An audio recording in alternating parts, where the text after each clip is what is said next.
चुका होणं, त्यातून लोक बोलणं आणि मग त्यातनं सुधारणं हा एक भाग झाला. चुका झाल्या, मी त्यातून सुधारल्या. बरोबर. तरी पण ट्रोल होते, मग करू दे ना, आता होऊ दे ट्रोल. मी म्हणते मला चांगलं म्हणू नका, मला वाईट कशाला चांगलं म्हणायचं. सगळीकडे ट्रोलच चालले. आता मला सवय झाली, मला ट्रोलच करा, अडचणच नाहीये.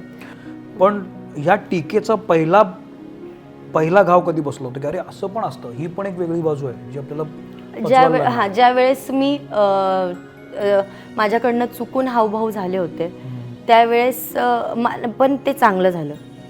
ते मी ट्रोल झाली, ते खूप छान झालं आणि ते ट्रोल व्हायलाच पाहिजे होते मी, का तर त्यावरनं मला शिकायला मिळालं. बरं. पण हे खरंच तू सांगतेस की हे डिप्लोमॅटिक वाक्य नाही, हे खरं मी सांगते. ते बेस्ट झालं की मला ट्रोल केलं गेलं, का तर त्यामुळं मला शिकायला मिळालं. अनुभव खूप चांगला होता माझ्यासाठी. तो वाईट पण होता तेवढा, त्याच्यापेक्षा दुप्पटीने मी म्हणेल चांगला होता. का तर चूक काय असते हे आपण खरंच चुकीचं केलं. नाहीतर आज जर मला ट्रोल नसते केलं, मी अजून वाहतच सुटले असते.